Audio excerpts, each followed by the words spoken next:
pertama, kotoran cicak itu kan najis ya, najis.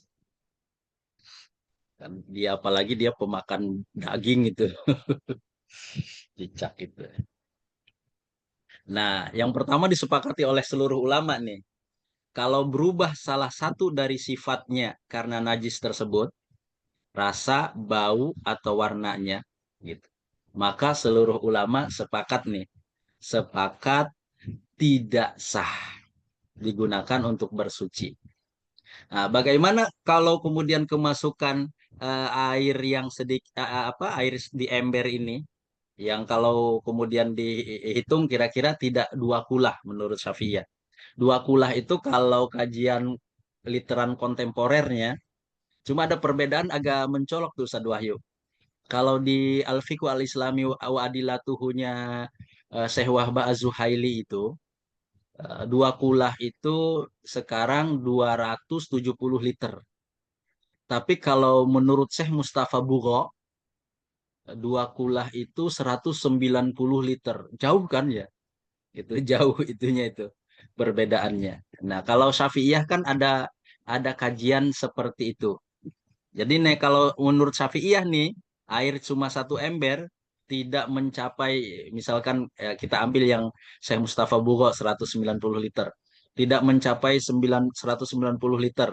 Cuma 50 liter lah embernya misalkan isinya. Masuk kemudian tai cicak. Maka itu tidak suci dan mensucikan.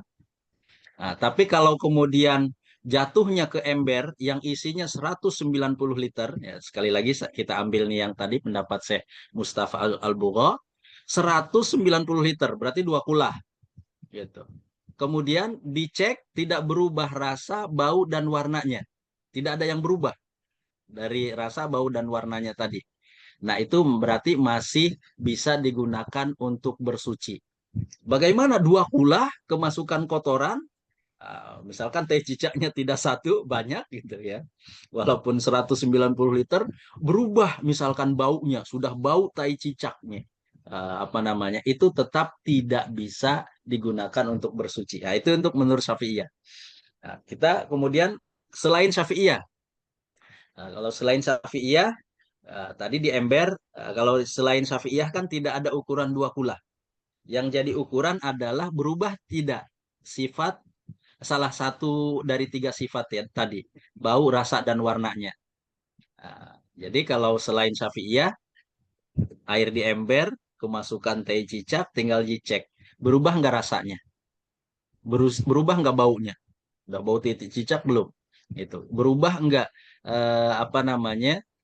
Jadi rasa, bau, dan warna ya tadi ya. Berubah nggak salah satu dari tiga sifat ini karena tai cicak? Kalau tidak, ya menurut selain Syafi'iyah, itu berarti masih bisa digunakan untuk bersuci. Tapi kalau berubah salah satu dari tiga salah satu dari tiga sifat air karena najis tersebut, maka air tersebut menjadi air mutanajis sehingga tidak lagi bisa digunakan untuk bersuci. Ya, begitu kajiannya.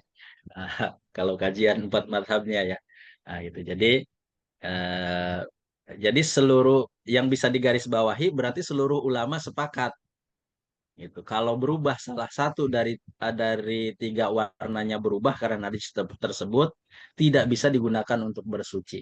Hatta Syafi'iyah gitu ya. Walaupun kemudian sudah dua kulah airnya, misalkan biar 300 liter airnya misalkan. Tapi kemasukan najis dan najis itu merubah salah satu dari tiga sifat air tersebut, maka itu tidak bisa digunakan untuk bersuci. Dia menjadi air yang mutanajis. Nah, tapi kalau tidak berubah, salah satu dari tiga sifatnya itu tetap suci dan mensucikan. Gitu. Wallahu a'lam.